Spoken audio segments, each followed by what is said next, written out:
Welcome to the raw and uncensored Ambitches podcast. During our time here together, I will be instilling all of the strength, power, and determination you will need to use the very stones thrown at you to build your ultimate empire.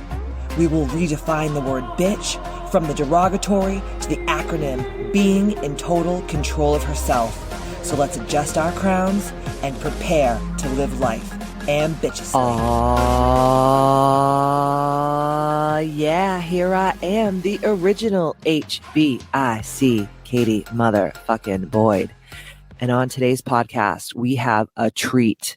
We have my friend, my business mentorship client, and all around amazing human, Autumn Bear. Autumn is a classically trained acupuncturist. She trained with Taoist master and 88th generation practitioner, Jeffrey C. Yun. She shows up every day to help her patients create transformations in their lives. She walks side by side with her many patients to give them knowledge and power to enact real change in their lives and to give them ownership over the choices they make and how it affects all aspects of their health. I met Autumn when I went out to my good friend, Dr. Amit Anand's breath-in-ance workshop, and I just fell in love with her, and I just saw all the good that she was doing in the world, and just oddly enough, we started working together in a business coaching container, and she is doing such incredible work in the acupuncture world. But I think what's really cool, and we will get into it in this podcast, is she has been seeing long COVID syndrome showing up left and right. And that is her mission, is to help educate, empower, and inspire people to advocate for their health and to know that long COVID syndrome is actually a thing. I think that so many people I know that are dealing with odd health challenges right that now have this. And this is what she actually specializes in. I cannot wait for you guys to hear this podcast. Autumn is just full of wealth and knowledge of just all things acupuncture and Chinese medicine. But when she gets into the long COVID syndrome stuff, it's just mind blowing. I hope that you guys enjoy this as much as I did. But without further ado, here we are with Autumn Bear. Autumn, it is such a pleasure having you here on the Ambitches podcast. It's been a long time coming, and I'm so freaking grateful that you took time out of your busy ass life to come here and talk some freaking truth into these girls listening out there. Thank you so much for coming. Thank you for having me. I'm excited. I'm pumped. I think that this is a topic that a lot of people don't understand, a lot of people don't know about. I met you in Utah at the breath-in-ance workshop with Dr. Amit Anand, who you're very close friends with, and you were the hostess with the mostest, putting it all together. It was such a fabulous weekend. I just fell in love with you. Your energy is so on point. And when you told me what you actually did for a living, I was like, oh, she has to come on the Ambitches podcast, because I worked with an acupuncturist for 2 years. Over the last couple of years, I worked with her, and it changed my life. And I just really think that if women are having a hard time, and we have male listeners here too, but if women are having a hard time in different facets of their life, a lot of times they'll go to the doctors, and the doctors will just give them a pill and say, shut the fuck up and get out of here. And I think that there's a place for that sometimes, but I'm more of a kind of like an old hippy dippy, crunchy munchy. I like the holistic stuff first before we go down that path. And I cannot wait for the women to hear all of your knowledge and hopefully work with you, because you can work with people from all over the world, which I think is so cool too. Yes, I do work with people from all over the world. And you're amazing. So let's talk about, first of all, like what you actually do, so I don't like butcher the shit out of it, because you're the freaking expert. So let's talk about what you do, and then like how you chose to get into this career. Yeah, my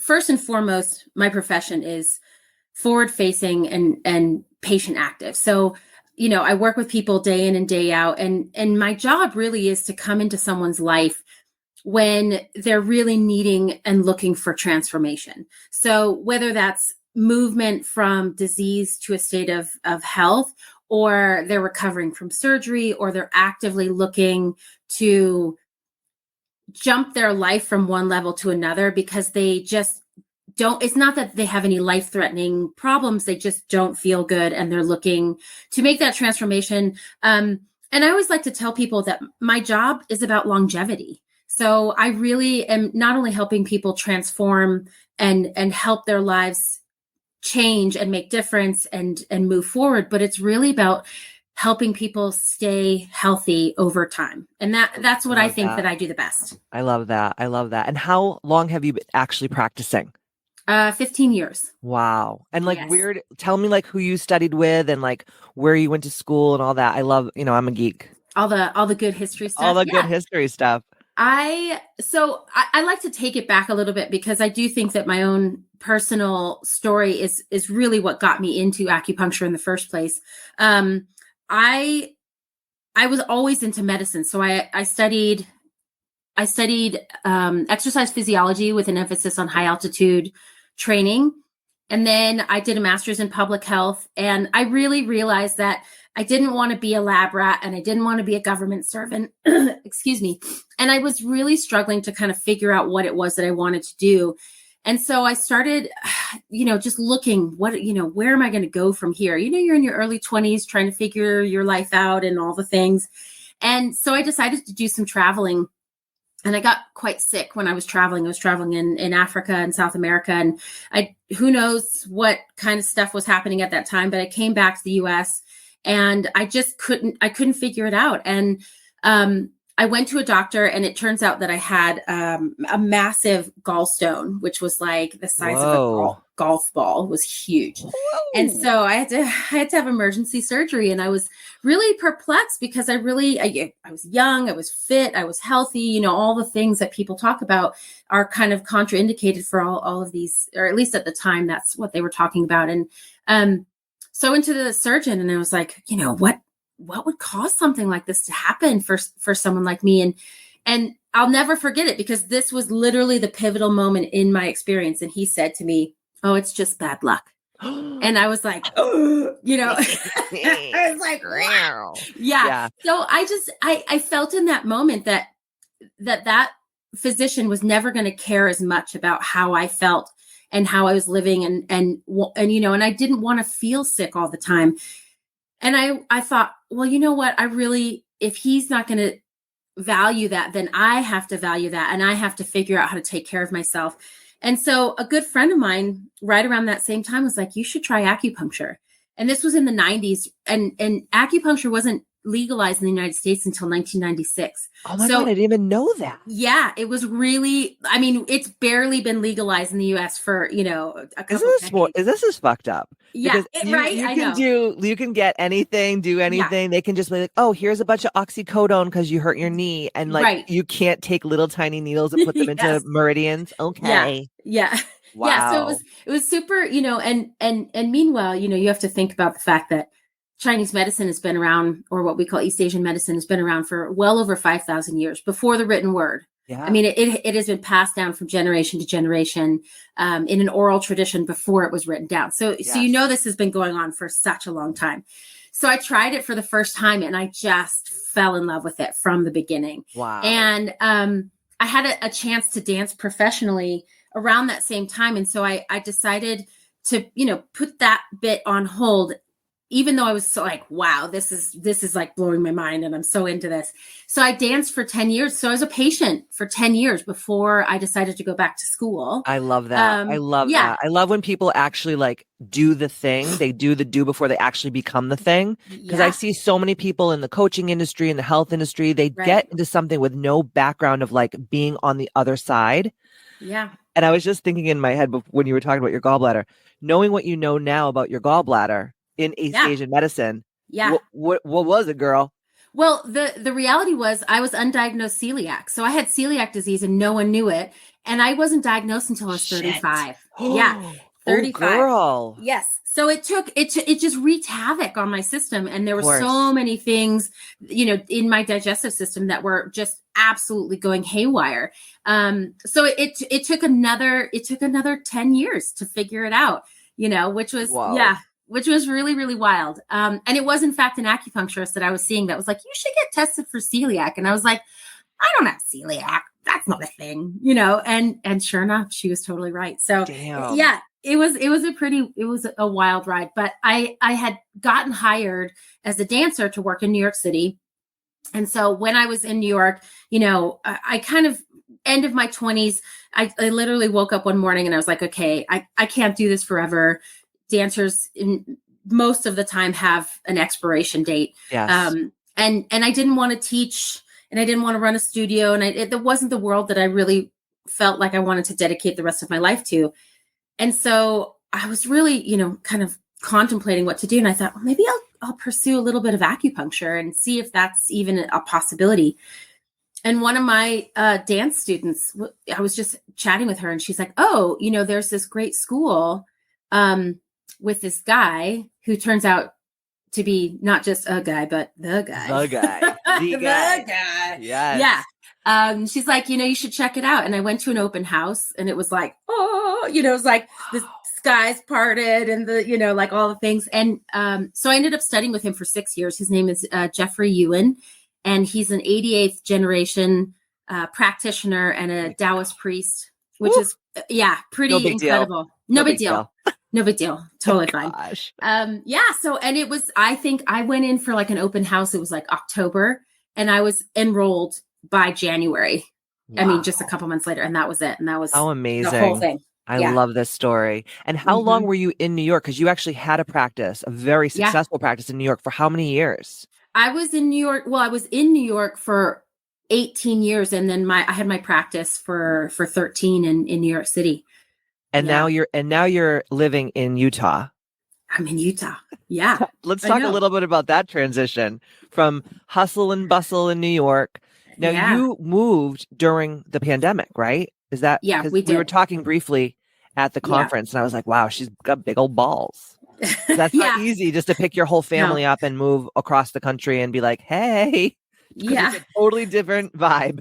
A totally different vibe. Oh my gosh. Night and day. Well, and it was a huge leap of faith, I'd say. I mean, I think at some juncture, I've been doing it long enough. And at some juncture, you really have to bet on yourself. Like there's an aspect of, especially as an entrepreneur and someone who runs their own business, you do find at some avenue that you've been doing something for a long time and that you have honed your skills and that you have something great to offer. Right. And then you just have to bet on it. You have to stand up and say, okay, I've got this great thing to offer. Somebody out there is going to want it, Yes. And it was a move that we made for our whole family. This was a space where we wanted to be so that our children could live a life that was, by 5, my daughter had already been punched on the subway platform by a homeless person. Oh. And it was, it wasn't a situation that was,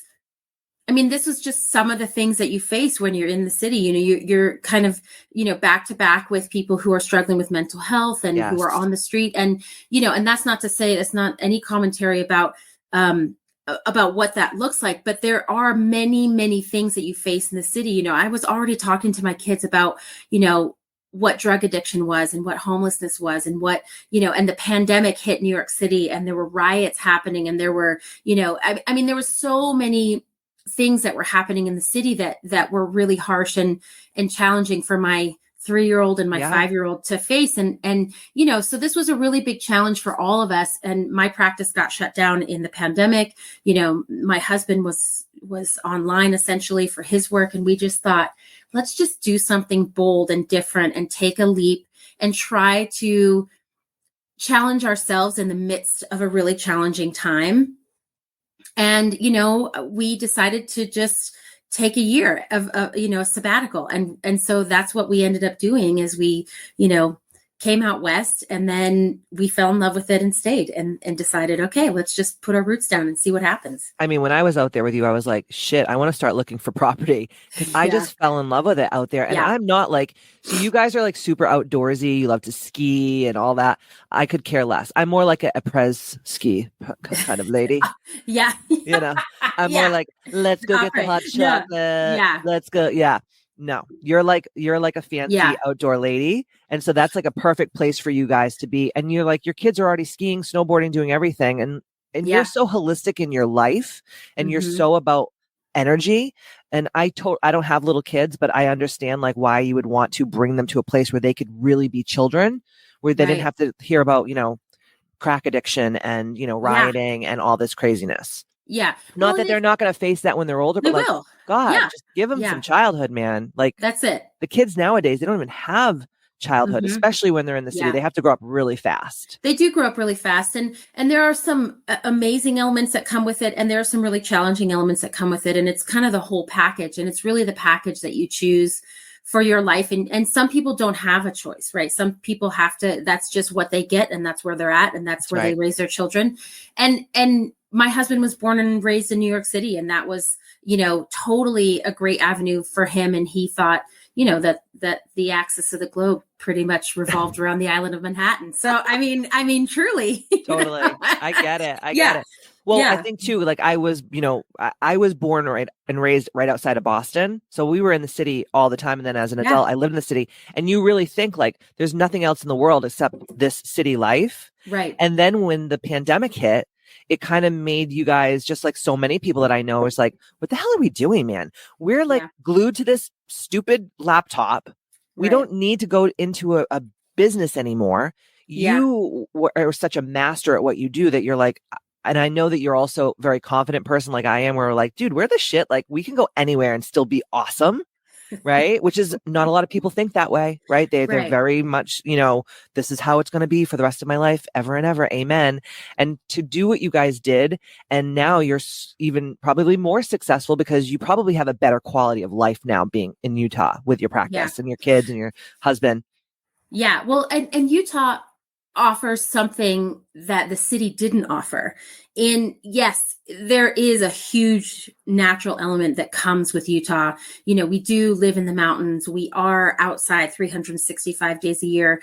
But part of what's really amazing about Utah, and in particular Park City, is that what I really wanted for my kids, in New York City, I felt like there are limitations that are placed upon you. Some of them are for safety reasons. Some of them are just how the city functions, and people are like, okay, here's your limit. This is what you are, your code. You have to go to work this many hours, and you have to do these many things. And this is what you have to do in order to get to this school, to get to that school, to make a big career, and so on and so forth. And when you come to someplace like Utah, the limitations are yours.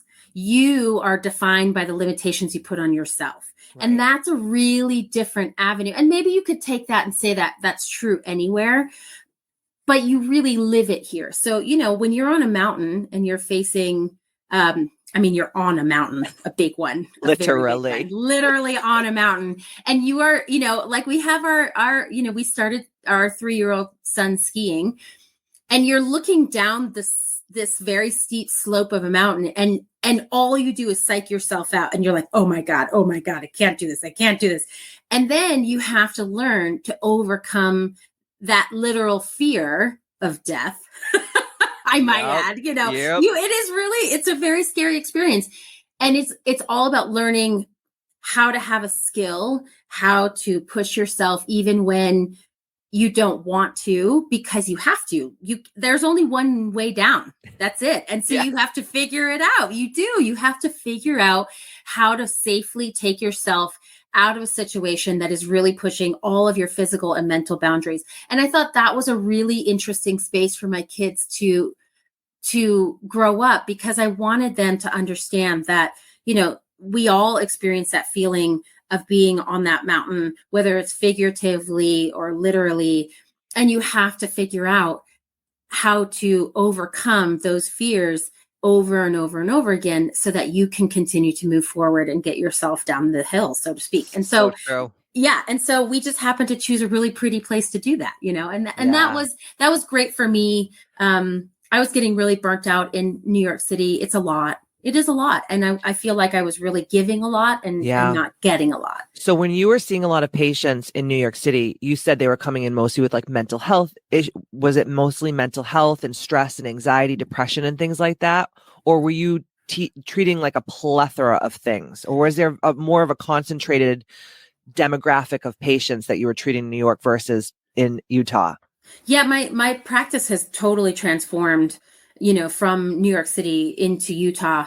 And unexpectedly, I might add. I really, one of the things that has been a really neat experience for me is, when I first started my practice, I thought, oh, I'm going to see these people, I'm going to treat these people, and this is how I'm going to do it. And the reality of it is that your practice takes on its own life. You start it, and then the people who find you, it's like this meandering path of people that come in, and it's never what you expect. And so in the city, I was seeing, definitely a lot of big city things: depression, anxiety, eating disorders, addiction, digestive problems, insomnia. That's a big one. Just overall malaise from living this really harsh life, over and over and over again. And so I definitely saw much more. I was much more of an internist, when I was in New York City, which was great training for when I came to Utah because it transformed completely. And so the things that I see now, I work a lot with head trauma. I work a lot with, something that happens when you have head trauma is your autonomic system, which is your non-voluntary system that regulates your circulation, your heart rhythms, your sleep cycles, your digestive system, all those things you don't have a lot of control over. There's this thing called dysautonomia, and dysautonomia is something that happens when people are recovering from a head trauma. And it's really hard to treat in the Western world because it's a multi-system dysfunction. But this is where I fit in great, because our whole system is built on multi-system function and dysfunction. So I see a lot of that. And then surprisingly, long COVID looks exactly like dysautonomia. So I've taken on a huge long COVID base here in Utah, which is really, really interesting because it presents really differently for people. And, I still do a lot of, autoimmune conditions and digestive disorders, but I think I have a lot more patients where things happen to them. They have, there's high speed accidents that happen here. Oh, yeah. A lot of like hips, knees, backs from massive injuries and long chronic pain and things like that. So that's how it's transformed. So freaking interesting. When I started working with an acupuncturist, I actually was going because I had this crazy idea to have a baby.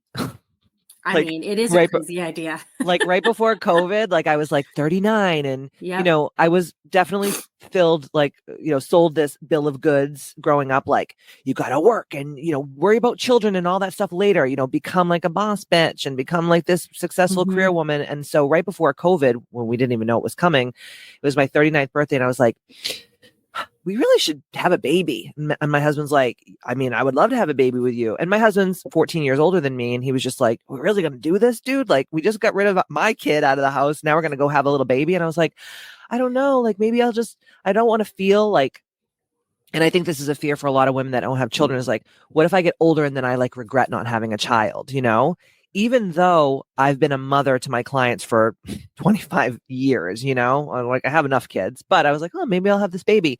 And the gynecologist that I was going to for like 10 years had me on continuous birth control because she's like, you don't even need your period. Period is just a pain in the ass. You don't even need your period. And I was like, okay, because, when you're in your 20s, you don't know any different. Yeah. You like think the doctor's God and she knows everything. And why would she tell me something that's crazy? And she says, and as soon as you get off the birth control, you'll get pregnant right away. It's so easy. Just get off the birth control. You let it clean out of your body for a little bit. You're going to get pregnant right away. So I did what she said and didn't get pregnant right away. And I was doing everything. And plus I'm Portuguese. So, we got like the old wives' tale. You got to do this. You got to do that. They have like all these like ethnic things that they want you to do. And I'm like, okay, I'm still not getting pregnant. So one of my girlfriends who had gone to acupuncture and she got pregnant was like, hey, got to go to this acupuncturist. She's the best. And I'm like, how can sticking needles in my body get me pregnant? I'm like, this is crazy. And I'm very holistic, but I just was like, really? Out of all the things, acupuncture? And she goes, I did. I got pregnant when I went to this acupuncture. She's like amazing. So I was like, I'll give it a whirl. And I started going to this acupuncturist. And it was weird because COVID happened. So then I was like, oh my God, I'm not having a baby delivering with a mask in a hospital. Like all that shit just freaked me out. And I was like, and not having my husband in the room, all the things that everyone that was having babies at that time was thinking. And it was so funny how she taught me so much about my body that I never even thought was possible. And I got so in sync, more than I ever have been in sync with my body in my entire life from working with this acupuncturist. She was also an herbalist. So she would put me on certain herbs at certain times of the month and certain herbs at other times of the month. And my whole life changed. I was sleeping like a baby. My periods were regulating. My skin was amazing. I was just happier. Things didn't stress me out as much. Like it totally changed my life. Now, on the flip side, I didn't end up having a child, but I was so grateful for having that experience with this acupuncturist. And that's why, I wanted you to come on today because, and we're going to get into it in a second, but there's just so many women out there in my listenership community that they think that the doctors like me are God and everything's good. There's a pill for everything and there's a knife for everything. And acupuncture has proven to me so much that we, especially Western women, are so disconnected from our bodies. Like it's scary how disconnected we are. Yes. And I also think it's part of like, not to get weird for a second, but it's also part of the patriarchy. Like the toxic masculine in the world actually wants women to be separate from their bodies because then they can't make good decisions for themselves, right? And then you have someone like you that comes in that's like, no, I'm going to not only help you myself, but I'm also going to empower you to know that you know everything that you need inside of yourself. It's already there, that like ancient wisdom of being a female, right? Well, it's true. And I think there's an element that what I like about seeing patients is being able to tell people we each have a path, right? There's this path that we are born into that we follow over the course of our life. Not all of our paths look the same. I think there's a societal structure that talks about women and how we need to function and have children and you'll never be, fulfilled unless you have children and so on and so forth. But the truth is, I know many, many women, especially in the field that I'm in or in some adjunct field of caretaking for others. And the true reality is there's not always enough space in a person's life to be able to care for children and to care for others. And in many circumstances, that path that you're on, this fulfillment that you're having in helping your clients and helping other people, in many ways, this is a great fulfillment of your own path. And children, sometimes they happen for great reason and sometimes they don't happen for great reason. And I think there's not a lesser than or greater than in having children. I think we all just have different paths. And I don't think you get to the end of your life, and maybe some people do say like, gosh, I wish I had had children. But the reality is there's so many great things you are doing with your life and the gift that you give to other people. It doesn't look one way. And children happen. Sometimes they happen in abundance to a lot of people who are like, what do I do? And that in into itself is their path. Right. And so I always, it's such a tricky subject to talk about women who feel like they need to have children. But I do in my clinical experience, what I can say to women, there's never a perfect time. If you're going to do it young. Yeah. Just like go for it, girls. Sister. Go for it, girls. Because the career stuff works itself out. I was a late mom and it's a struggle no matter when you do it.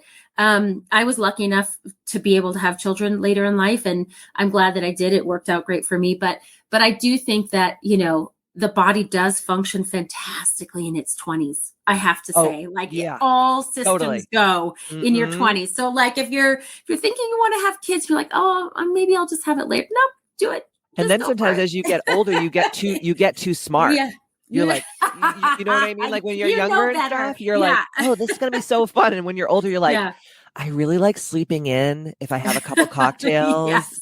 And like this kid thing is going to ruin that for me. You know, like you Yeah. think of all these things and yeah, I No. 100% agree with you because my sister had children really young and she's like, you know, now her oldest is going to be 18 and she's like, oh, it's awesome, man.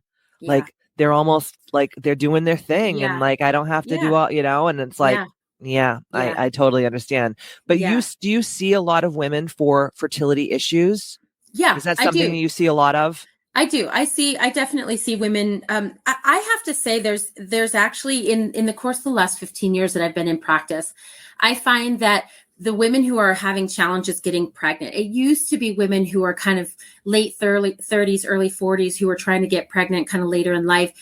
And that age range is going down significantly. I mean, I'm seeing women who are having challenges getting pregnant in their 20s. Wow. And I think, yeah, it's actually really surprising. And I think there's a lot of environmental factors that are coming into play there. I mean, birth control is one of those things that we talk about, you know, systematically. We're put on birth control earlier and earlier. And it does change and challenge your endocrine system. And I'm not saying it's, you know, I'm all about women's health and you know, and also family planning and all of those types of things. So it's not that I'm opposed to any of those things, but you know, you couple going on birth control at the age of 15, right? Because that's a really common time. I was 12. Right. So because they were like, oh, her period's bad. Just put her on birth control. Just put her on birth control. And there's not really, you know, what I like to say to women is it's like, if you need birth control for birth control reasons, then you do birth control, right? Like you are deciding your fate and how and when you decide to have children. I'm all about it. But if you're a young woman, you're 12 years old, 13 years old, 15 years old, hormones are really strong at that time. You're going to have a lot of young girls have very strong cycles at that time. You know, this is the time to use acupuncture. That is the time to use holistic medicine, go in for herbs, because you can regulate those cycles and allow them to play out over time so that you're actually getting your body's rhythm in sync. You know, those endocrine systems, they're kicking into gear, hormones are all over the place, and your body is struggling to try to find that rhythm. It does find it eventually, but it just, you know, it's just like any new thing. You take on something new. If anybody's ever tried snowboarding ever, right? You fall on your face. Yes. 90% of the time. I ended up in the lodge. Yeah. No. If your periods could end up in the lodge, you know what I mean? Like, absolutely. I mean, So in a lot of ways, it's like, you know, this is when what I would like to call complementary medicine. This is when complementary medicine comes in to play, because, you know, you look at adding hormones to the body, and then we have all sorts of environmental toxins. We have incredibly strong schedules. You know, you look at the average person and the average teenager, average young woman going through life. I mean, they've got, you know, school, and they've got sports, and they've got all the, you know, I mean, they've got like 4 different things, you know, 4 nights of the week. It's really hard. And a lot of people don't sleep, right? So the rhythms of our body are really, really irregular. And then we're kind of like, well, why is my body irregular? You know, and right. So we have all these external factors that we have to start to look at as a holistic piece and say, okay, where can I shift some of these things? Some of them you don't have a lot of control over, but a lot of them you do.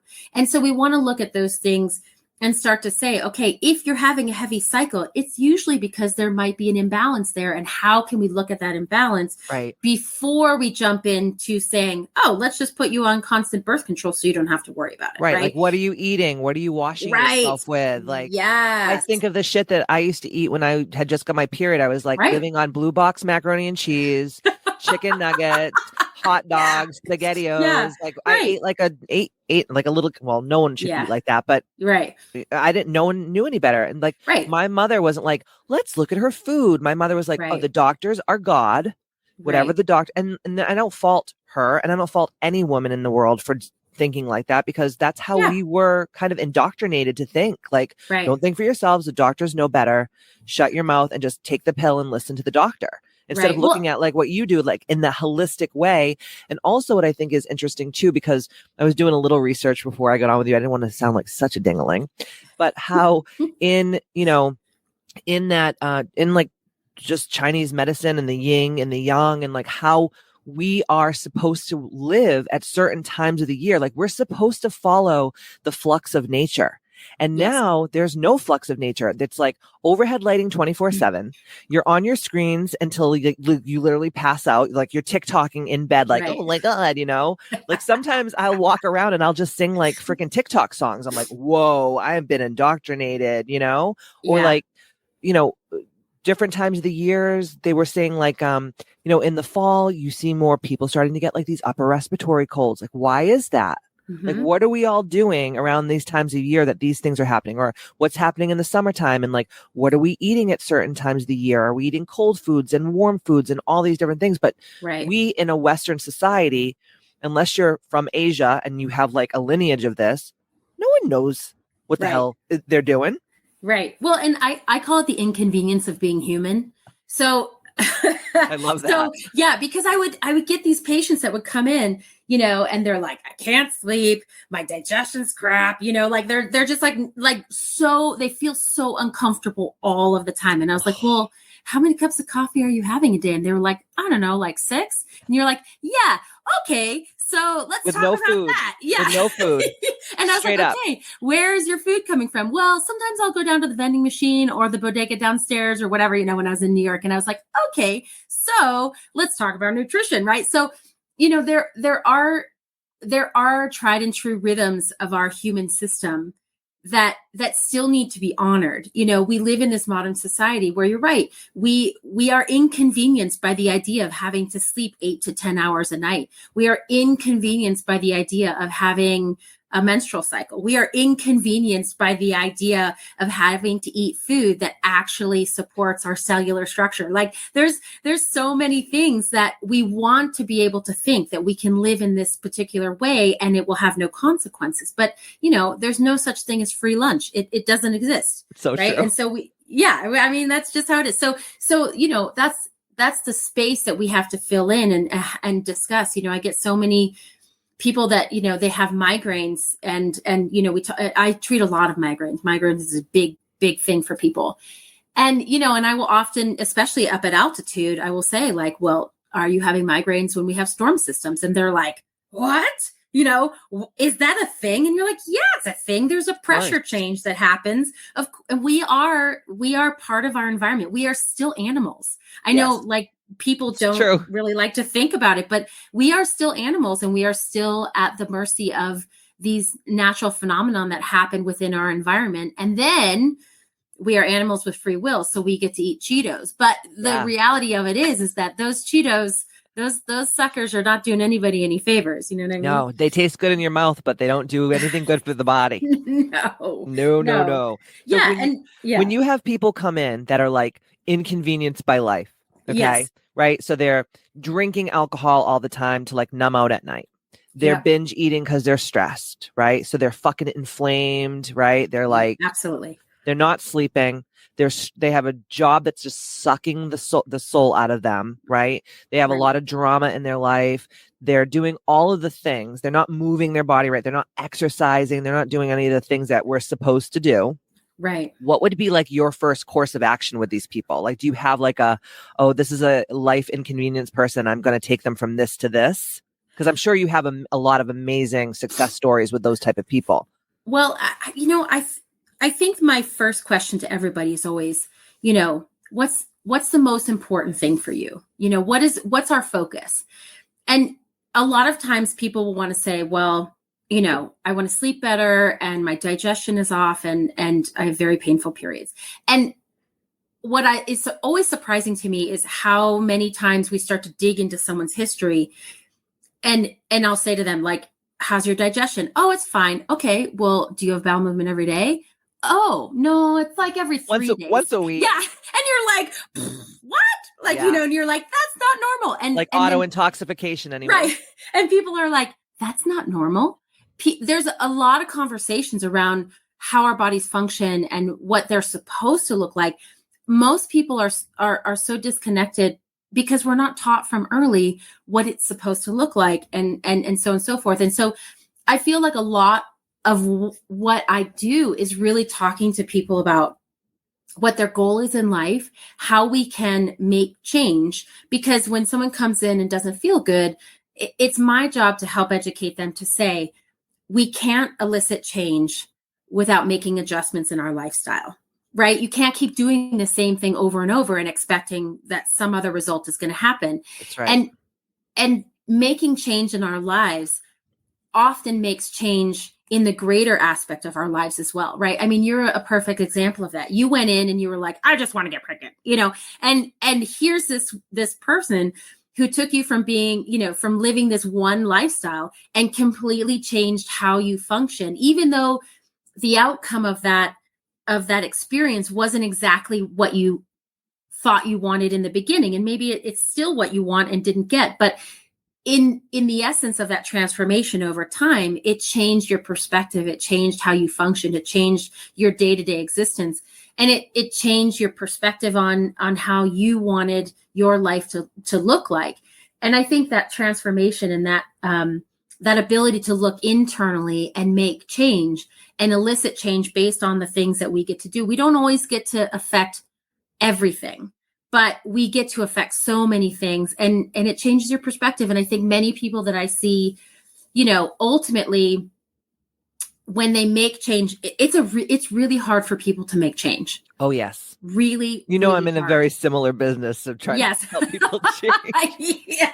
So, I get it, girl. When I feel like I'm always a bearer of bad news. Like I'll say to people, so tell me about your coffee intake. And they're like, I'm not giving up coffee. And you're like, but you're not sleeping. So what are we going to do? Yeah, you're drinking coffee before you go to bed, and then you wonder why you're crawling the walls all night. Yeah. Hello. But even there's some people who are like, but I only have 3 cups in the morning. And I'm like, yeah, but you know what? We metabolize caffeine differently. And you might be one of those people that's not metabolizing it well. Mm-hmm. We get into the idea, coffee as the bean of coffee is actually an herb. And that bean creates a lot of heat for people. Heat rises and keeps the eyelids open. Bing, yes. bing, right? So we have to think about, okay, it's not about whether or not you're drinking caffeine or how much caffeine. How are you responding to caffeine? How is your body responding to, 3 cups in the morning and 2 cups in the afternoon? And why are you so tired in the afternoon? Probably because you're not sleeping. Mm-hmm. You know what I mean? It's like this perpetual cycle. And so helping people change, some people are ready to make change. Not everybody is. And, I feel like my job is really just to meet people where they are and hopefully get them some sort of transformation and allow them to find a different path that gives them better peace, more tranquility. And maybe it's a somebody to just root for them and say, listen, you got this. Yeah. If you want to change your job, if your job is the center of where the problem lies, you can change it. Sometimes people just need the permission to just say, like, go 100%. For it. Yes. Yeah. Because I think a lot of people don't have very supportive people in their lives. Like I work with hundreds and hundreds of clients every month, and I'll ask them, like, who's your biggest support system? Who's your cheerleader? Who's that validator for you?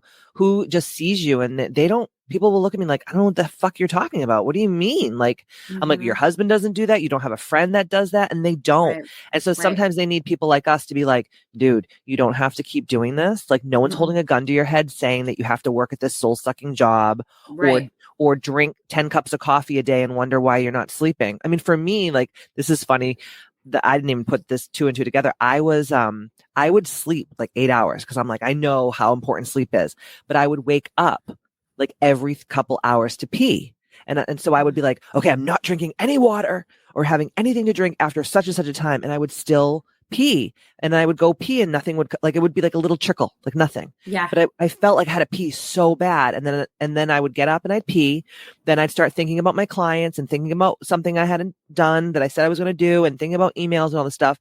And my acupuncturist was like, what time of night do you wake up a lot? That's right. And I told her, and she's like, well, that's when the liver is like cleaning itself or something. I'm probably talking shit. Am I talking shit right now? Am I? No, that's point? Right. That's true. The liver is active at a 2-hour mark in the middle of the night. Okay, so that's when I was getting up to do all this devilment, And she was like, okay, we're going to give you herbs for this. I'm going to put, and she would tell me, which I love. She would tell me like, okay, I'm putting this in here. This is the meridian. This is why I'm putting it in this part of your hand or this part of your foot or whatever, or in your ear, Right. And I loved it because I'm a nerd and I like information. Like, I don't want you just to put needles in me. I want to understand. And I'm sure probably not all your clients are like that, but I'm that type of person. Like, I want to understand like why you're doing what you're doing. And she would always say, I love working on you because you actually want to learn. I Yeah. never wanted to become an acupuncturist, but I just wanted to understand like why, or even like the herbs that she would give me. Like, why would you give me this herb on days 21 to 28 of my cycle? And she was like, oh, well, this herb does this and this herb does that. And I just felt empowered because I believe that knowledge is potential power. I don't think it is power. I think it's potential power. It's like, what do you do with the knowledge that actually turns it powerful? And so I always wanted to learn like why. And now, or even just like one of my ovaries has a period like 24 days and the other one has a period like 28 days. So like 1 month I'll have like a really short cycle and 1 month I'll have like a really long cycle. And she's like, well, usually, one ovary Right. does this and one over. And I was like, why didn't no one teach me this in school? Like, I was angry kind of in a way because I was like, all I remember in sex ed is like that horrible 70s porn star Bush pushing out this baby screaming bloody murder because they didn't want you to have sex. They didn't want you to have a baby. So they wanted to like scare the shit out of you. That's all I remember. And like how to put a freaking condom on a banana. But no one taught us about our fucking bodies. And now it's like people like you you're the wisdom keepers, really. Because you're the ones that are stepping in and being like, no, we have to educate ourselves, especially as women, because, we saw what we saw in, 8th grade, and that wasn't really sexual education. Well, I think a lot of us don't understand. And, I think it's important to say, doctors, I know a lot of physicians, and the physicians I do know, it's not that there are bad. I mean, there are bad physicians. There's bad acupuncturists. There's, you're going to find a big variance in any sort of physician that you see. And I always say to people, you really have to find the right fit. You have to find the person who hears you, who listens to you. It's not going to be everybody. Everybody's specialty is very different, but you have to almost audition your physicians, whether it's an acupuncturist or a doctor, and find the one that works great for you. I love you right? for this right now. Like, I love you so much. I love you already, but I love you even more right now. Yeah. Because we get these primary care physicians, let's just say for sake of conversation, they just throw you in with any Tom, Dick, and Harry that has an opening that day. Right. And then you think, because I don't know about you, but I'm a natural born people pleaser. I don't want to upset the doctor that I don't like by saying I don't like the doctor. Right. When this person is not a fucking good fit. Like when I was going through all of my fertility stuff, my gynecologist is like, well, maybe like after not getting pregnant for like a year, well, maybe we should do an internal ultrasound. I'm like, cool.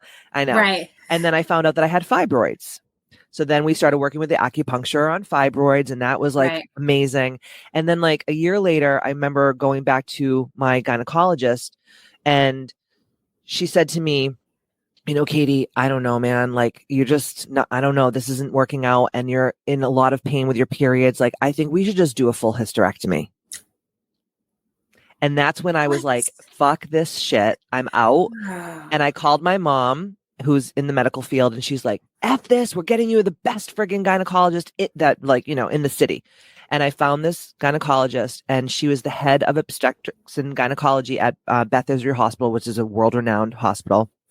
And she was like this sassy Puerto Rican lady. She had been a doctor there for like 40 something years.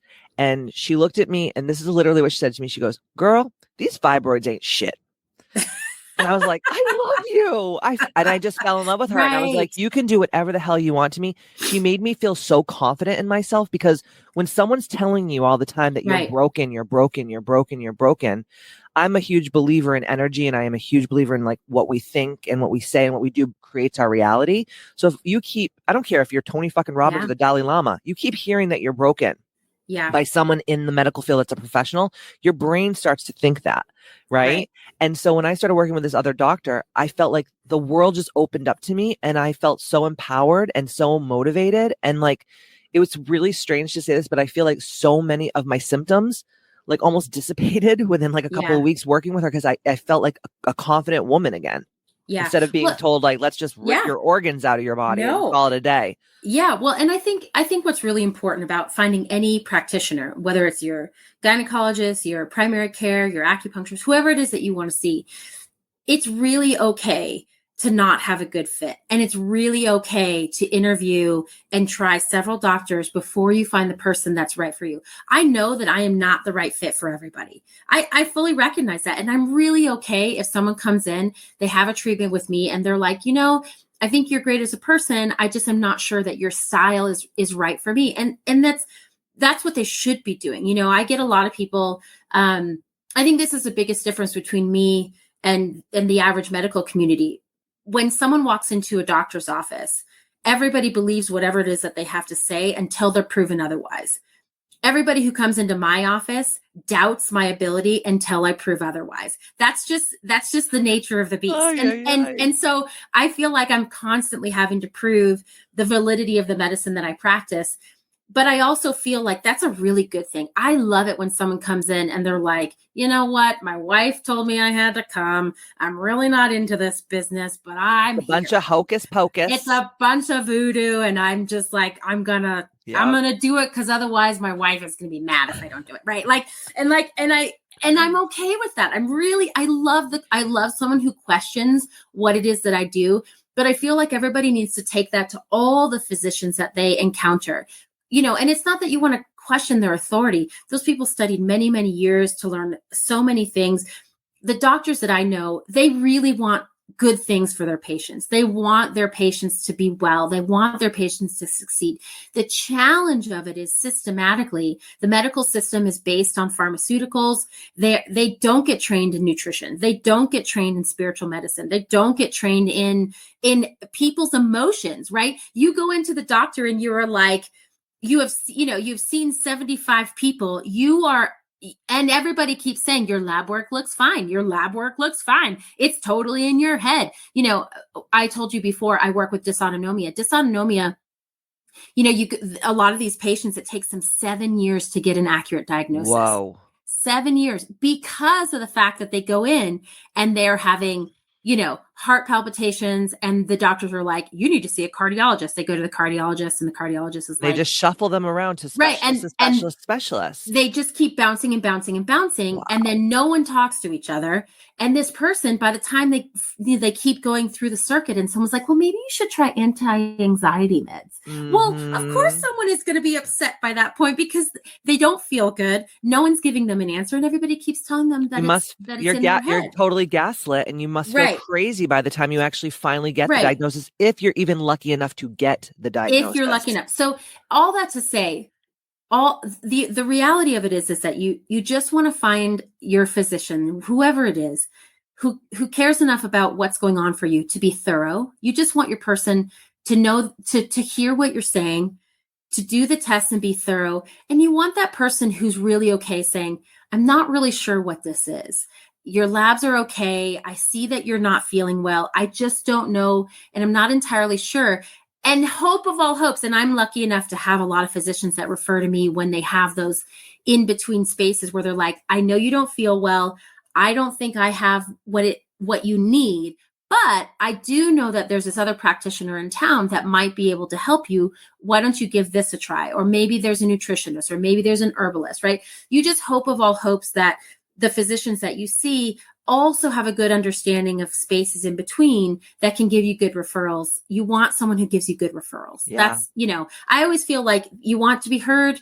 You want the person to be okay saying, I'm not really sure what's going on here. Let's try to find something or find someone to help you, and then just be thorough to have follow through. Yeah. Those are great things in a physician, whoever they are, right? They're not all bad. There's a lot of great ones out there.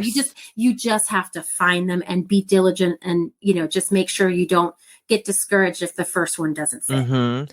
Now I'm a Reiki master, and I am a multidimensional healer. That's something that I've done for a really long time. And I am a huge proponent of believing that we store so much trauma and so many emotions in different parts of our body.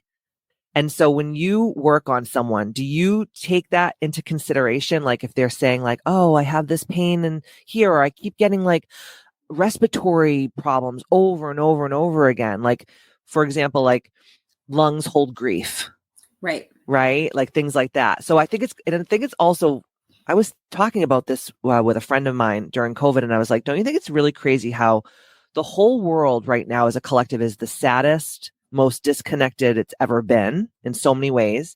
And now all of a sudden you throw in this like respiratory, pandemic situation. And it almost like shows that like we collectively, because it's the lungs, are going through this like grief collectively, like every person in the world, right? Do you talk a lot about this type of stuff with your patients? I do talk a lot about, If they're open to those types of things, because I'm sure you yeah. have patients that are more like open to those types of conversations than others, right? I mean, I feel like I have an incredible science background, but the reality of it is that the system of East Asian medicine is designed to look at the holistic person. And that includes, right, your physiological problems may be physiological in nature. Maybe you had an accident and that's part of it. But we also look at the emotional and the spiritual plane because our system of medicine is designed to treat all of those together. And we look at someone's malady and we try to figure out, is this internal or is this external? If it's internal, are we on the emotional plane or on the spiritual plane? And then we treat it from there. We actually treat the emotional plane, we treat the spiritual plane. And so those discussions, I gave up a long time ago worrying about what people thought about me as a practitioner, because I already understand that, people are walking in looking at me thinking, okay, this woman already is on the woo-woo side of things, right? Yeah. Like she's already on this Little do they know. alternative, Yeah. whatever. But it's not alternative because it's you're not on the fringe of something. I'm very much present with where someone is and what's going on for them. And I can't tell you how many times, I get these kind of feelings that come over me when I'm really talking to someone about their physiology and what's going wrong for them and where they feel like they're stuck, right? And a lot of times I will say to them, listen, I know you have hip pain. And then I will say, listen, I'm just going to throw this out there. You don't have to answer it. But, the particular place you're having hip pain, a lot of it is the axis of movement. And if you're stuck and you're having a hard time moving forward, what else are you stuck and having a hard time moving forward in? And a lot of those people will be like, no way, so it's not so out of left field, right? It just takes a little bit of time for people to get used to having those conversations holistically, where we're talking about the emotions, how they feel spiritually, and talking about spirituality is so taboo in medicine. Right? Like you will never, ever go into a doctor's office and they're going to say to you, well, how are you feeling spiritually? How are you feeling emotionally? Never. How are it's just like, okay, you've got knee pain. You should go to this guy because he's the knee specialist and he can like go in and scope the things and and it just takes practice for my patients to come in and be open to having those conversations.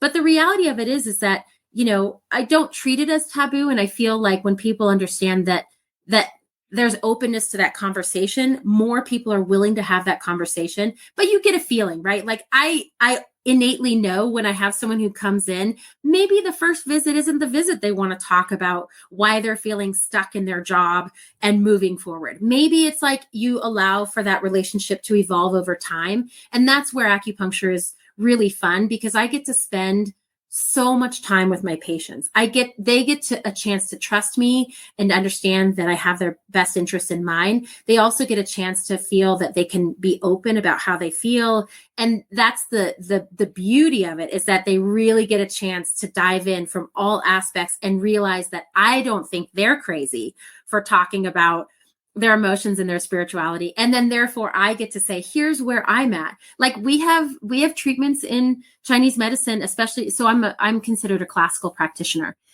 So a lot of the treatments that I do have really deep roots in history.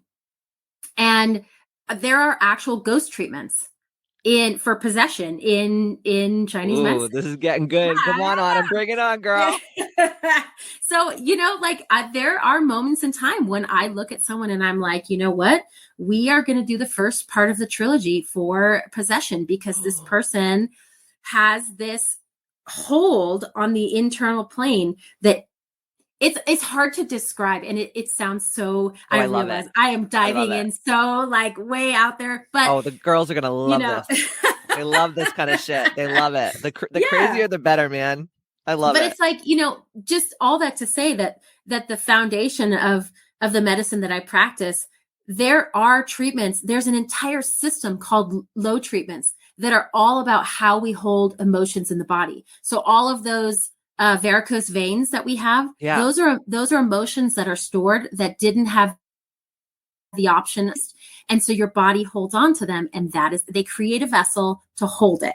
Whoa. I know. Oh my God. No, sir. This is cool. Yeah, Keep going. I Keep going. know. Tell me Yeah. more.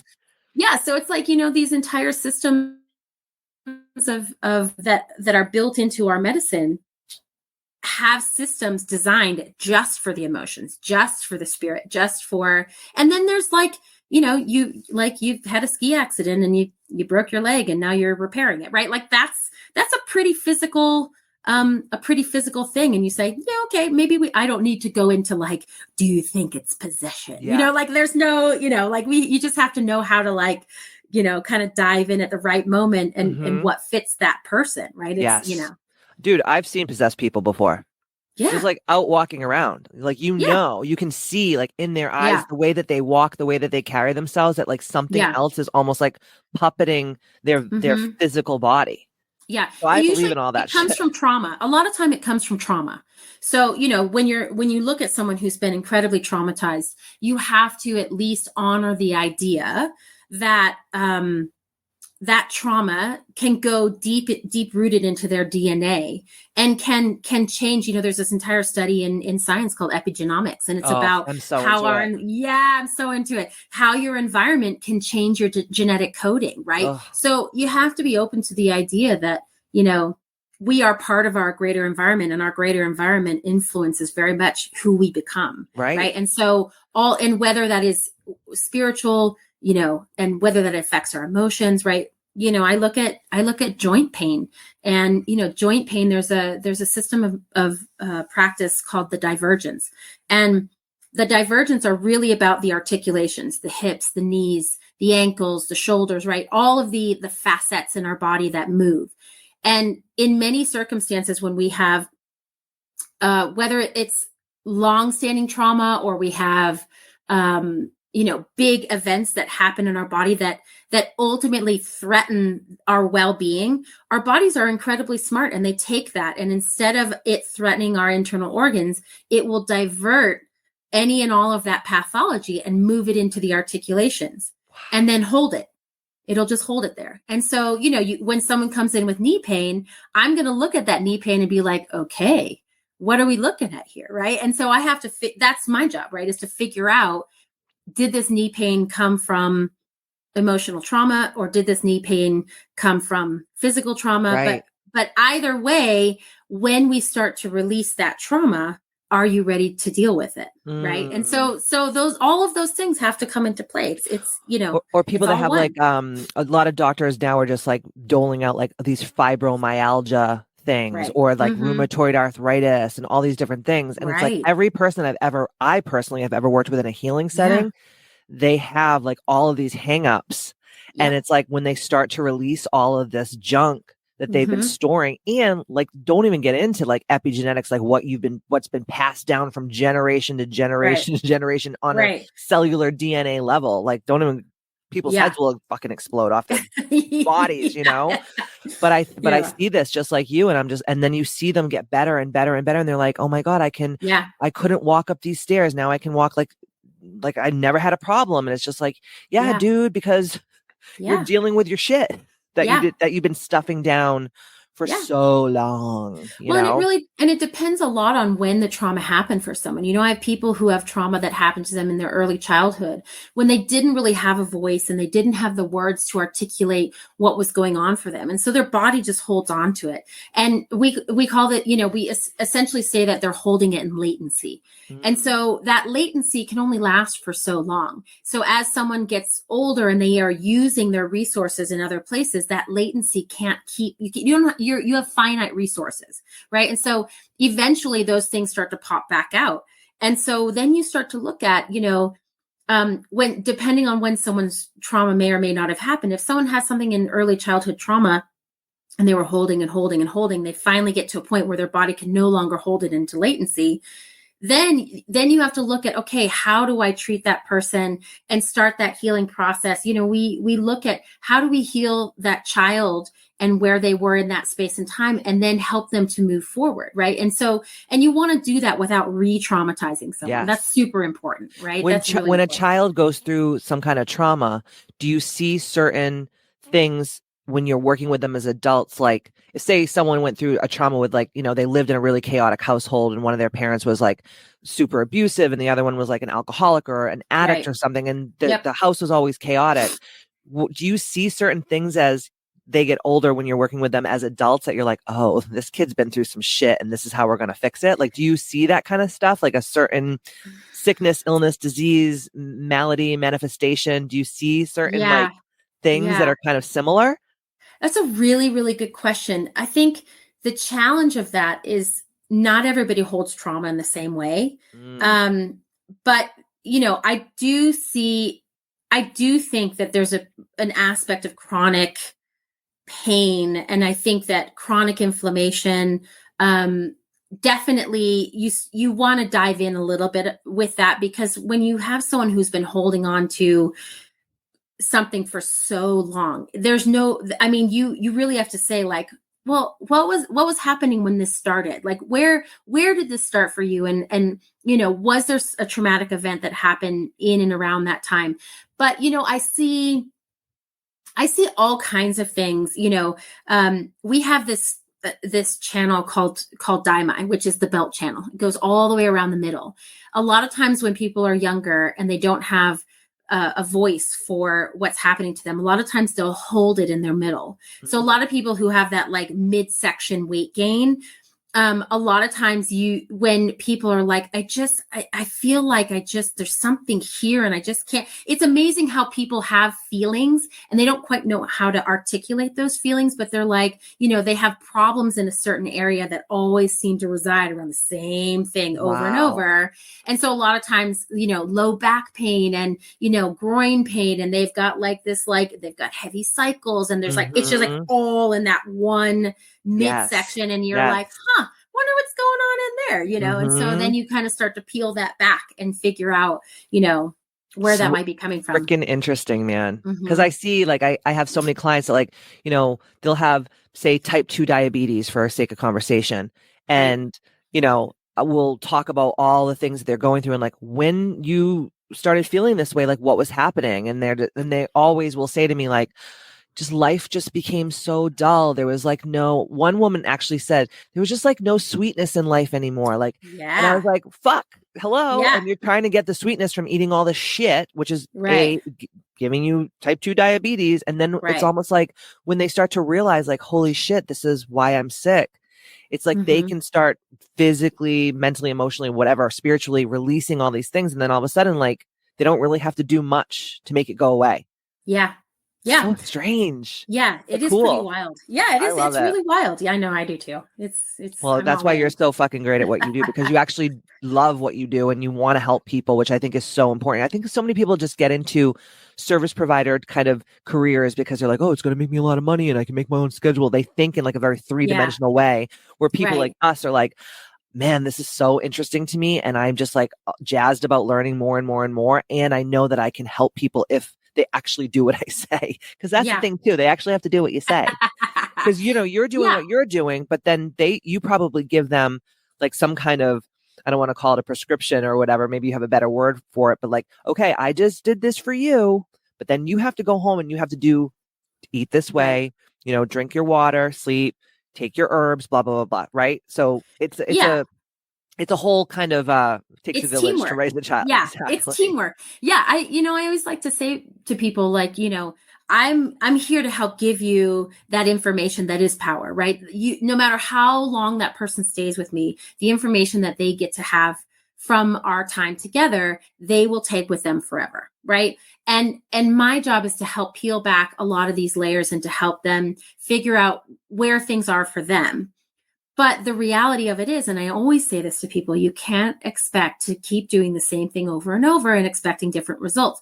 So if I say, like, I think you need to cut back on dairy for the next month or 2 months, even though that person is like a full on like cheese wheel addict, like the person is like, what? You want me to get rid of my cheese? Like it's really like mind blowing in the beginning. Then people are like, okay, I'm going to try. And I always say to people, knowledge is power. We're going to try it. That's all we're doing. We're just going to gather information. Yes. It's like a science project. That's right. We're going to take it out, see how you feel, and then put it back in and see how you feel. Right. And we're going to do those things, together. And a lot of people think it's going to be the hardest thing they ever did. And then they do it and they're like, I don't even really miss cheese, right? Yeah. Like, it's like, and I don't take cheese out for everybody. I'm not, I'm not sadistic in that way, but it's like, but dairy does affect you. Like my sister's little boy had a respiratory infection and he actually was hospitalized. He ended up getting RSV. Horrible, right? So I'm talking to my sister and she's like, yeah. And they gave him ice cream. And I was like, bro, what? I was like, what? Yeah. What? Right. Like, yeah, that's all he would eat. And I'm like, dude, do you know how much mucus, like, even if you don't have a dairy allergy, like, fuck. No. And my sister's like, what? Why would they do that? Or it's just like, I've had friends that have battled cancer and gone through chemo and radiation. Right. And then they give them fucking orange juice and chocolate chip cookies after. I'm like, what the fuck are we doing, man? Yes. Why are we doing this to these people? Yeah. Well, and I just like to educate people in understanding, I always say to people, you mentioned in the very beginning, you're like, in the fall, people start to get sick. Well, here's what happens in the fall. Tell me, because I already know. The holidays happen. And everybody has sugar. There's a lot of sugar that happens in the holidays. Yes. So sugar, 1 teaspoon of sugar weighs about 4 grams. So when you're looking at your labels and you look at the grams of sugar, 4 grams is a teaspoon of sugar. Will tank your immune system for 4 hours. Fuck. Right. So think about that. Think about what happens. Why do we all get sick in the middle of winter? I mean, I've been saying this for years and people are like, you're a crackhead. I'm literally like, think about it, right? Right. Halloween happens. Yes. As soon as you buy those damn bags of Halloween candy, even if it's like a month out, you're fucking in it. You're like, I got to have this Three Musketeers bar like every fucking day. So from Halloween to January 1st, or when everyone cleans all the dog shit out of their house from the holidays, it's a constant barrage of sugar, alcohol, and being around low vibrational frequency people, because I don't know how you feel about the holidays, but I don't do them because I don't want to be forced to be in a room with all of my trashy family asking me questions about, like, when are you going to have a baby? Why do you do this? Like, that's what people go through. When are you going to get a real job? Yeah. No shit. And I'm like, this is a real job, bitch. Yeah. But this is what happens. And then it lowers your immune system because you're in a constant state of acidosis. Well, and I think it's, it goes back further than that. I think, not everybody's eating a really like high nutritional value diet. So there's that in the beginning. I always like to tell my patients, 75% of your immune system is in your gut. Yeah. So if you're going in already compromised and then you pile on that sugar and you pile on the alcohol, which turns into sugar, right? And then you go in and you're, how much small talk can you make in one go, and so mama no likey small talk. Right. And then, then there's no sunshine, right? Most people in the winter don't get a lot of sunshine unless you live in Florida or California. So your vitamin D levels are low. That's also influences. And a lot of people don't eat fermented foods or take probiotics, right? So like you add all those things together and it's just one big soupy mix. Yeah. And so, that's just education really, and it's just about how people understand and see things. They go, I didn't know that, and you're like, yeah, look at that. And then once people get a chance to put it into practice for themselves, then it's theirs. They own it. They get to make those beautiful decisions. But what I do see often is that it's hard to live a healthy life. I got to be honest. Like it is. It's really easy to be a mediocre bitch. That's what I always tell my clients. It is so easy to be a mediocre bitch. Yeah, it takes a lot of discipline. It takes discipline, and it takes an understanding. You know, I get a lot of people that come in, they'll make all these changes, and they're like, "I feel amazing," and then they slide right back. Right? They slide right back because they're like, "I feel great. I don't need to do those things anymore," thinking that it's going to hold. And that's not true. You know, the diligence of your well-being requires practice on a daily basis, just the way if you play a musical instrument, right? My dad has been playing the guitar for the better part of, I don't know, 50 years or something like that. Something like that. He practices every single day. God bless him. That's amazing. Practices every day. Like he goes for 1 hour, practices, plays something new, tries a new song, just plays chords, like whatever it is, because he realizes that in the many years of his playing guitar, the way that you stay nimble and capable is with practice. And your health is no different, right? Absolutely. And like when you're playing an instrument and you're learning new things every day, that's how you keep young in your mind. It's creating new neural networks and your synapses are firing properly. The other thing too, as I notice when, you know, and listen, I'm no perfect little queen. I like to like do my little bad things too. But I noticed, it's like the 80-20 rule. It's like 80% of the time be a badass bitch. And then 20% of the time be like a trash eating raccoon. Like that's called life. You know, like it's life. Because if you said to someone, you can never, ever, ever, ever, ever have sugar again for the rest of your life, they would be like, fucking just drag me in the street and let me get run over by friggin' taxi cabs. You know, like there has to be that balance, but it's when it's flip flop the other way where 80% of the time you're a trash eating raccoon. And then you're like trying to have some like greens and stuff. I'm going to do dry January. Yeah. Yes. The thing is, you have to say to yourself about dry January is like, why do you feel like you need to be dry in the first place? Like you obviously feel some sort of way about alcohol, even if it's on a subconscious level. Right. Like for me, I cannot drink. Yeah. Like I love to have cocktails, but I notice as soon as I drink, the next day I feel so depressed. Yeah. Because it's a downer. Yeah. And then I also have severe anxiety attacks where I literally feel like I'm in a tunnel. Like you remember in Willy Wonka when they're in the boat and it's going fast? Yeah. And I'm like, what the fuck is wrong with me? Like I said, I have to stop drinking. And I wasn't a drunk by any means. Like I have even like just a couple of glasses of wine socializing. And the next day I would feel horrible. Yes. Horrible. Same thing with sugar. Yep. I love sugar. But as soon as I eat it, same exact thing. I feel depressed and anxious. Yeah. Or I'm up all night, like I'm sweating, I'm cold, I'm hot, I'm this, I'm that. I'm like, I have to be on point for what I do, just like you do. Mm-hmm. So it's like, I have to say to myself, okay, bitch, you can have these 2 glasses of wine, but you're going to feel like a bag of smashed assholes tomorrow. Or you can just have a soda water and shut your fucking mouth. And no one's going to ask why you're not drinking anyway. They probably think it's a vodka soda. Please. Right. Yeah. Well, and that's the thing is it doesn't matter. And that knowledge that you have is so powerful because at some juncture you get to decide, right? At some juncture, you say to yourself, this just isn't worth it anymore, right? And how you're metabolizing alcohol and how, you know, all of us love sugar. All of us enjoy having cocktails. We all enjoy all the things, right? It's just whether or not you allow that to be the mainstay of your existence, or if you say like, you know, like I fully recognize that alcohol does me no favors either. Like but in the summertime, we go out, we have a barbecue, you know, someone is making like a margarita and I'm like, you know what? Absolutely. I'm going to have a margarita. It's not about deprivation. And I really do feel like as Americans, we have the largest collective eating disorder of all times. Yep. I really do. Like we as a culture are like have this eating disorder where we are constantly trying to control all of our food. Well, I'm eating keto. I'm eating, you know, I'm eating this. I'm eating that. Everything has to be labeled. And I'm like, you know, and it's like the, you know, so I lived in Europe for a while. And the thing that I loved about living in Europe in part was that food was about joy. Food was about pleasure. Food was about connectivity with your family and about culture and about all these beautiful things that came together to nourish who you are.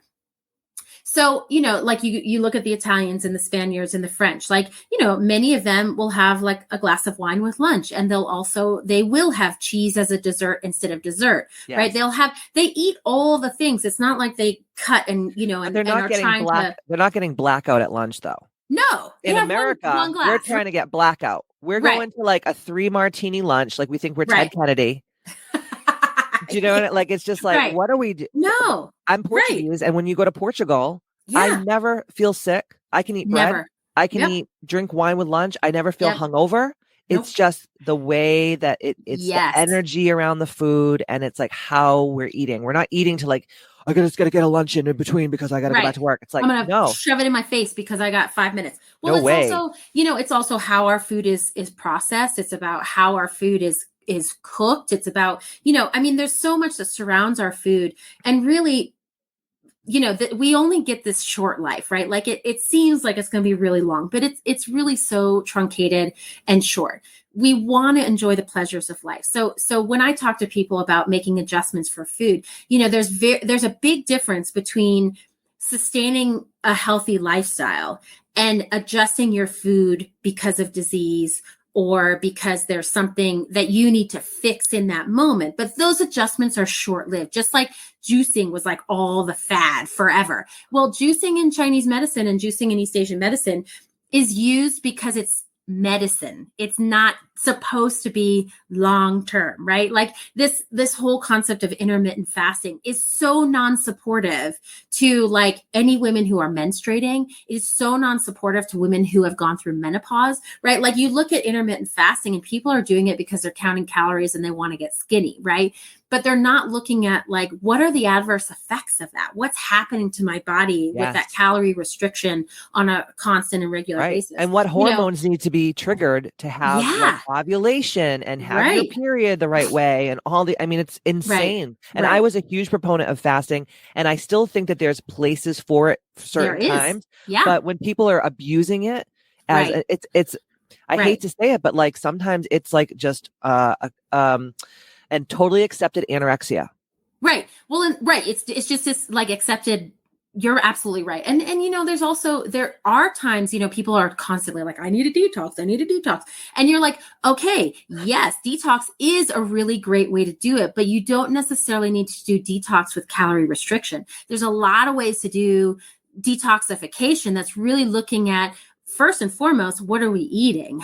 What do we need to detox? Are we intaking certain chemicals? Are we, detoxing alcohol? Like, what is it? Detoxing sugar? Like, what is it that we're detoxing and why? And then how do we sustain a much better existence so that we're not, and also I just feel like collectively as Americans, we always feel bad about what we're eating. We just are taught that we should just feel bad about eating. Yes. Ever. Yes. Like, and you should also feel bad about how you look. And you should also feel bad about being too short or being too tall or being too curvy or being like, I mean, there's like this whole weird space where it's like, if we could just, and the thing that always brings it home to me, like, when I have pregnant patients that come in and they're like, I just feel so great because I can eat anything I want and it doesn't matter. And I'm like, no, why is it that we have to get permission to feel good about what we're eating only if we're because we're growing another human or we're going to get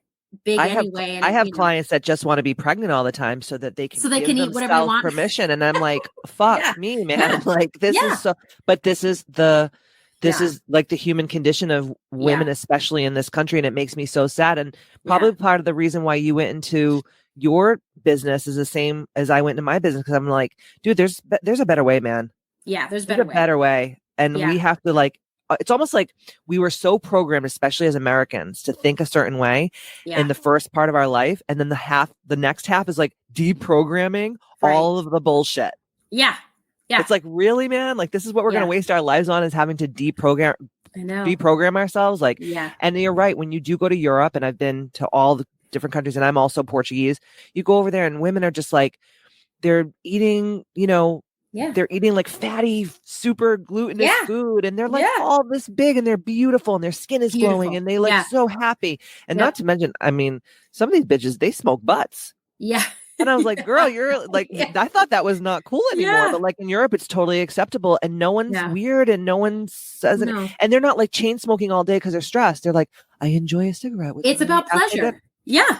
It's about pleasure. Think about what our lives would look like if we based it off of pleasure and we weren't just trying to like,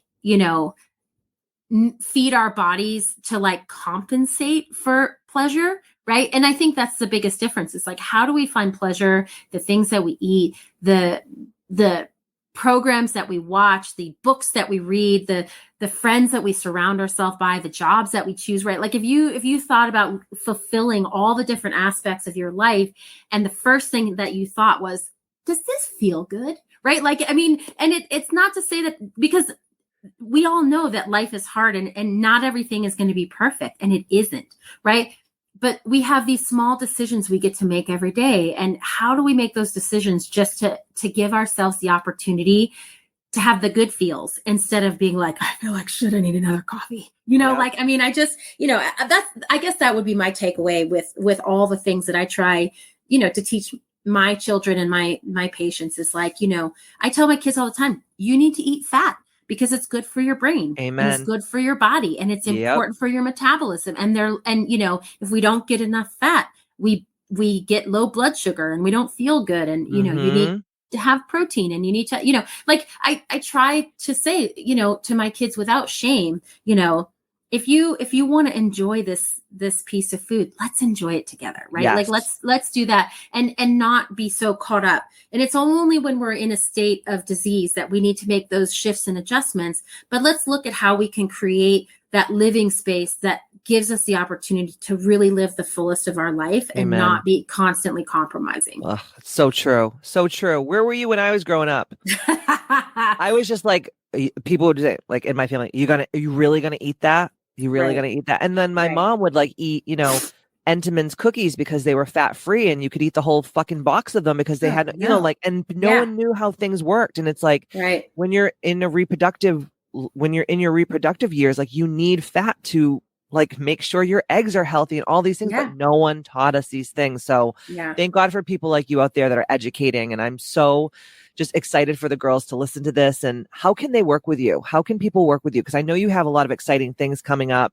So people right now, they can work with you in person in your Park City, because you're in Park City, your actual. I'm in Park City. Yep. My office is in Park City. I also do consultation. So I can still do a consultation, a phone consultation or a Zoom consultation, and really start to dive into people's lifestyles and habits. And we can talk about diet and nutrition, and then really to help them find the practitioners in their space, in their area that might be a good fit for them, so that they can get the support that they need more in person, because you need a little bit of both, right? Of course. Like in theory and in practice, we need the support system to help us move through. So you can actually do like virtual consultations with them. You can help them with their herbs and their food and all the things that you talked about today, their spiritual health, energy health. And then if they do want to actually have physical acupuncture and they don't live in your area, you can help them find like a great practitioner. That's awesome. That's great.